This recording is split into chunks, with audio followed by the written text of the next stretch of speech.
Hola a todos y bienvenidos a Cripto Resúmenes. Bueno, viendo la aceptación del último vídeo y del último directo, me da la sensación de que lo que queréis es más misterio y más conspiración.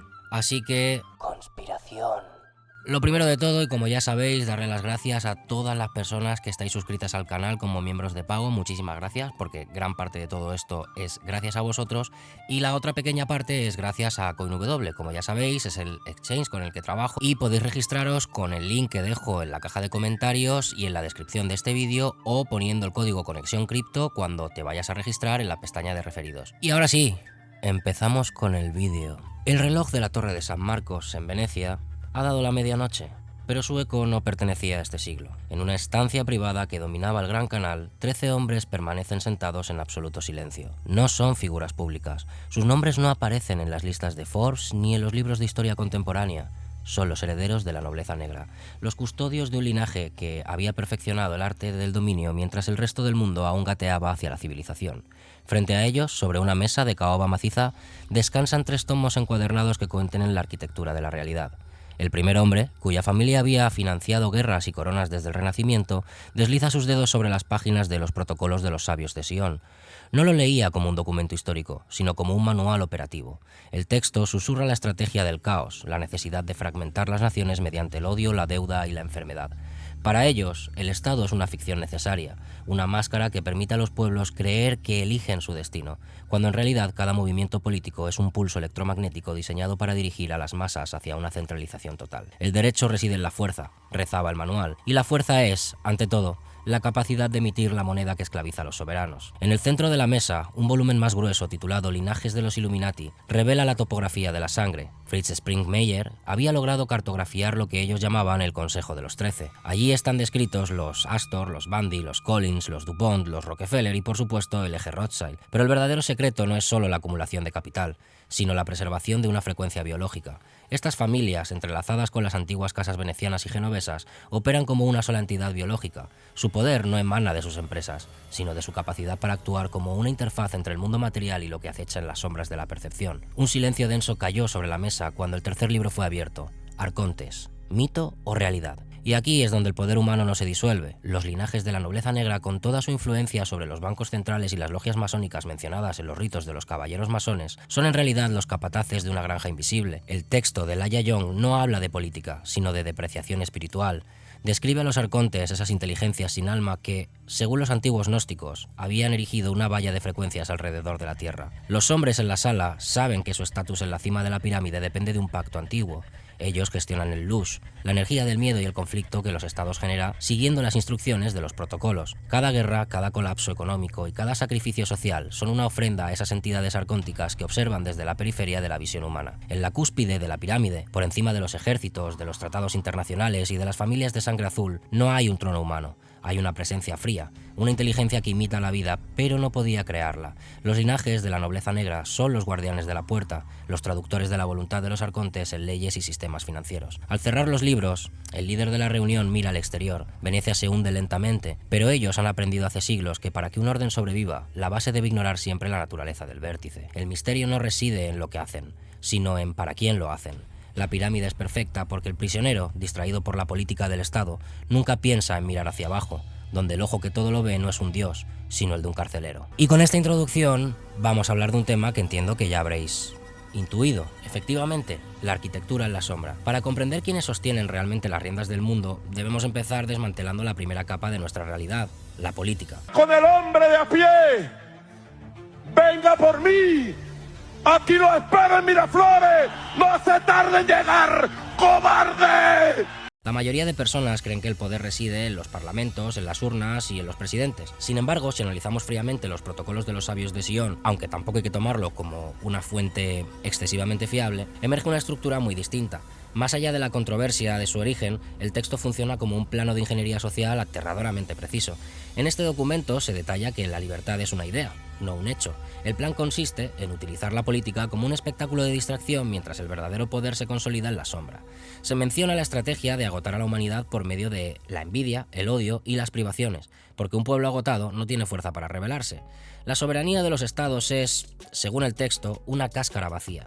Los gobernantes son elegidos por su mediocridad y por tener algún punto oscuro en su pasado que los hace vulnerables al chantaje y dóciles ante los consejeros que realmente dictan las leyes. El Estado no es soberano, es el deudor perpetuo de un sistema financiero que no conoce fronteras. Así bien, si el Estado es solo la pantalla, ¿quiénes son los operadores? Y aquí es donde la información de Fritz Springmeier en los linajes de los Illuminati se vuelve bastante interesante para conocer los puntos. El poder en la Tierra no es democrático, es geneatológico. Hablamos de una red de familias que Springmeier identifica como los depositarios de un conocimiento y un patrimonio acumulado durante milenios. Pero para entender el origen de este entramado, deberíamos mirar hacia la nobleza negra veneciana. Durante el Renacimiento, familias como los Guelph, los Medici o los Orsini perfeccionaron los sistemas de banca y de inteligencia que hoy dominan el globo.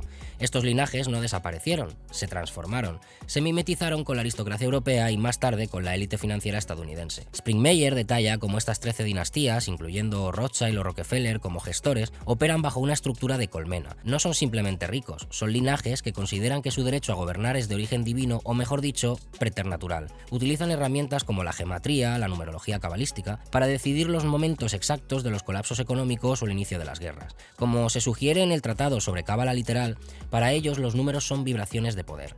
No dan un paso sin que la matemática oculta respalde su movimiento, asegurando que cada crisis mundial sea, en realidad, un ritual de transferencia de riqueza. Pero para no liarnos y no ir demasiado rápido, vamos a ir punto por punto y vamos a desmenuzar estas 3 obras literarias y vamos a ver qué es lo que podemos extraer de ellas. Así que vamos a empezar desde el principio y agárrate porque seguramente este vídeo sea bastante largo. Lo primero de todo, la gran farsa, cómo se fabrica la realidad, basado en los protocolos de los sabios de Sion. Para entender quién manda de verdad tenemos que empezar por la base, el Estado, ese concepto que nos venden como nuestro protector. Nos han hecho creer que los gobiernos son el poder supremo, pero eso es solo el envoltorio del caramelo. Si analizamos a fondo un documento que ha sido perseguido y maldito, pero que se cumple con una precisión quirúrgica, y hablo de los protocolos de los sabios de Sion, nos encontramos con el manual de instrucciones de nuestra propia esclavitud. No me importa quién lo escribió ni cuándo, lo que me importa es que lo que dice ahí es exactamente lo que estamos viendo cuando encendemos la tele. El plan es sencillo, pero letal. La ingeniería del caos. El texto deja claro que para dominar a las masas hay que volverlas locas, hay que agotarlas. ¿Cómo? Mediante la envidia, el odio, las peleas constantes y la inoculación de enfermedades y hambre. Un pueblo que no sabe cómo va a pagar el alquiler el mes que viene o que está demasiado ocupado odiando a su vecino por una ideología política es un pueblo que no tiene energía para rebelarse. Es un pueblo que solo quiere que alguien, quien sea, le traiga un poco de orden, y ahí es donde aparecen ellos. Fijaos en los políticos, esos personajes que veis gritándose en el Parlamento. El libro lo dice claro, son peones. Se eligen presidentes que tengan alguna herida abierta en su pasado o algún trapo sucio que esconder. ¿Por qué? Porque eso los hace dóciles. El político no trabaja para ti, trabaja para quien tiene el dossier con sus secretos. Son ejecutores que obedecen por miedo a que su mierda salga a la luz. Pero el arma maestra, la que nos tiene a todos cogidos por el cuello, es la deuda. El texto explica que los préstamos son una espada sobre la cabeza de las naciones. Los estados piden dinero a bancos privados para solucionar problemas que esos mismos bancos les han creado. El resultado, tu país ya no es de los ciudadanos, es de los acreedores. Los impuestos que pagas no van a hospitales, van a pagar los intereses de una deuda que es imposible de liquidar. Es una esclavitud invisible pero más efectiva que las cadenas de hierro. Y para que no te des cuenta de nada, tienen la prensa. El protocolo es tajante, ni una sola noticia llegará al público sin nuestro control. No hace falta censurar todo, basta con inundar el mundo de basura, de entretenimiento barato y de noticias contradictorias para que tu cerebro se rinda y deje de buscar la verdad. Lo que quiero que entiendas en este primer paso es que nada de lo que te rodea es accidental. La inflación no es un error económico, la polarización no es un fenómeno social natural, el caos está diseñado. Es una demolición controlada de tu voluntad para que, cuando llegue el momento, aceptes el nuevo orden que ellos tienen preparado. Y aquí es donde podemos enlazarlo con el siguiente punto porque se pone interesante. Si los políticos son solo actores y el dinero es solo un guión, ¿quiénes son los productores de la película? ¿Quiénes son los que se sientan en las sombras, fuera del alcance de las cámaras, viendo cómo nos matamos entre nosotros mientras ellos brindan con copas de cristal? Porque, escuchadme bien, el dinero no es el premio final, el dinero es calderilla para ellos. Lo que buscan es algo que llevamos en las venas. Y para descubrir quiénes son los verdaderos dueños del tablero, tenemos que dejar de mirar las cuentas bancarias y empezar a mirar en los árboles genealógicos. Tenemos que hablar de la sangre, tenemos que hablar de la nobleza negra y de las familias que llevan mandando desde antes de que tu país existiera en el mapa. Y así es como vamos a empezar a hablar de los dueños de la sangre, basado en linajes de los Illuminati, tratados sobre la cábala literal y documentos sobre la nobleza negra. Ahora que ya sabes que el sistema es una trampa, la pregunta obvia es ¿quiénes son los tramperos? Porque aunque nos hayan vendido que el poder se gana en las urnas o en el mercado libre, la realidad es mucho más antigua y mucho más fría. El poder no se gana, el poder se hereda. Seguramente has oído hablar 1000 veces de los Rothschild o de los Rockefeller. Salen en todos los libros de conspiración, en los foros, en los vídeos de internet. Pero aquí es donde tengo que darte un golpe de realidad. Ellos son solo gestores, son los contables, los administradores que la verdadera élite puso ahí para que nosotros tuviéramos a alguien a quien señalar. Ellos mueven el dinero, sí, pero no son los dueños de la mesa, son los que sirven la cena. Los verdaderos dueños, en teoría, son los linajes de la nobleza negra, familias que no necesitan salir en la revista Forbes porque son las dueñas de los bancos centrales que imprimen el dinero de Forbes.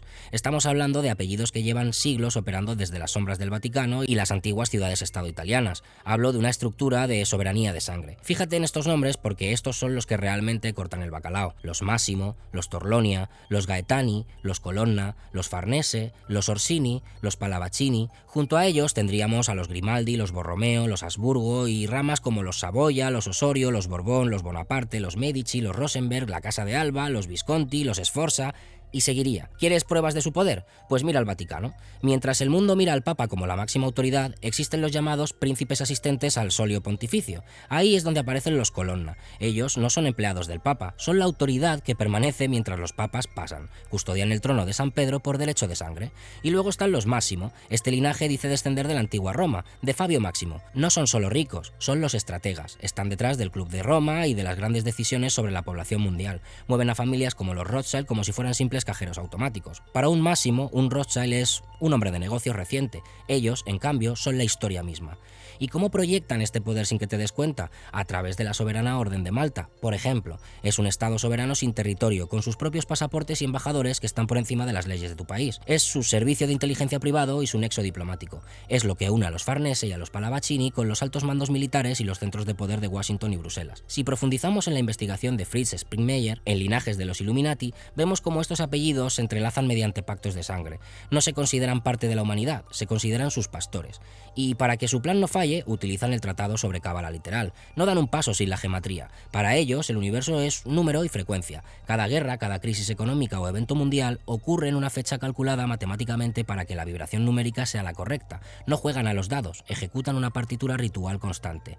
Y para ejecutar ese ritual en un mundo físico, utilizan a los capataces, que reclutan en logias como la Orden Illuminati y los altos grados del caballero masón. Es ahí donde captan a los jueces, militares y científicos de nuestro mundo para que trabajen para ellos, muchas veces sin que estos mismos sepan para quién están trabajando realmente. Quiero que visualices esto. Mientras tú discutes con tu vecino por política, un Máximo o un Colonna están decidiendo el futuro de tu economía basándose en cálculos gemátricos y en la preservación de su hegemonía genética. Los estados son su tablero y nosotros somos sus fichas. Pero escucha bien lo que te voy a decir ahora, porque aunque esto es teoría y especulación y no se puede saber a ciencia cierta, aquí es donde empieza a temblar el suelo de verdad. Si estas familias son tan poderosas, si tienen apellidos que se remontan al Imperio Romano, si tienen todo el oro y pueden manipular el tiempo y los números a su antojo, ¿por qué están tan obsesionados con el control total? ¿Por qué necesitan que estemos siempre asustados, siempre divididos, siempre vibrando en el miedo? Si ya lo tienen todo, ¿qué es lo que buscan? La respuesta es que estos dueños de la sangre, estos aristócratas de la nobleza negra, no están en la cima absoluta de la pirámide. Por encima de ellos hay un vértice que no es humano, y esta es una de las teorías.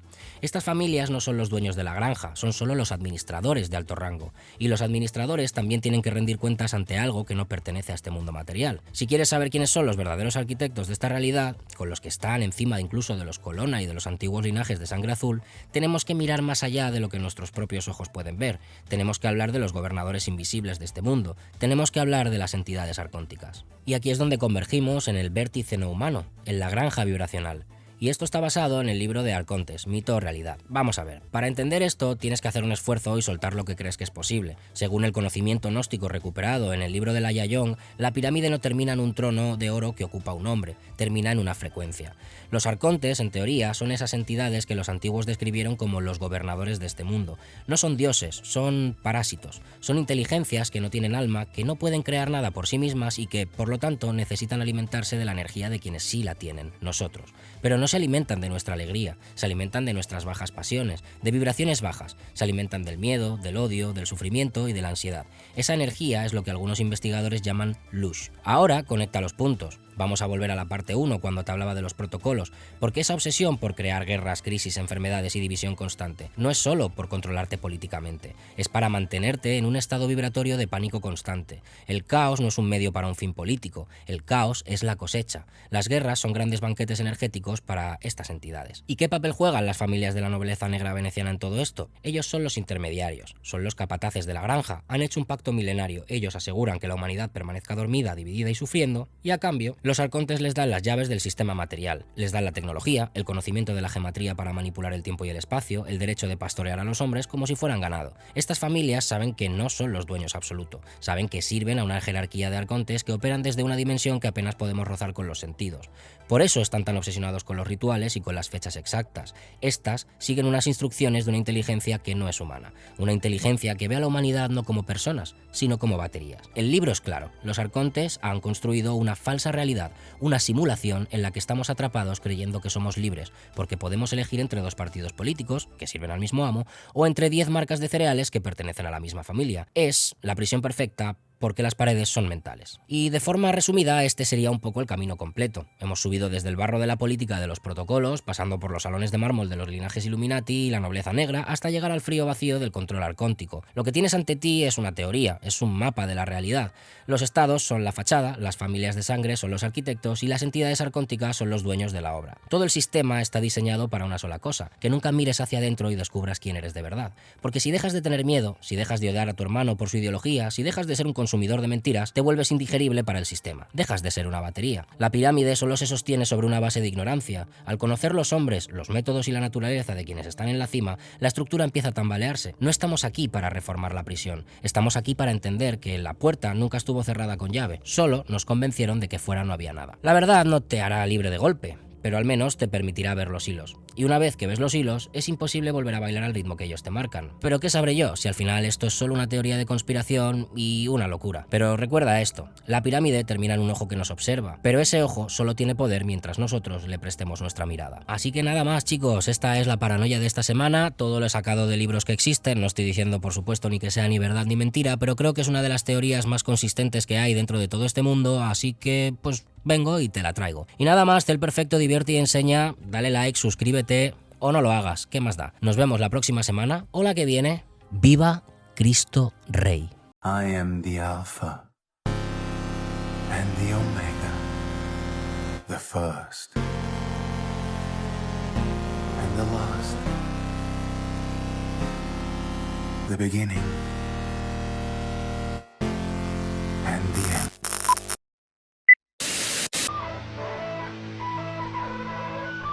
El himno de España.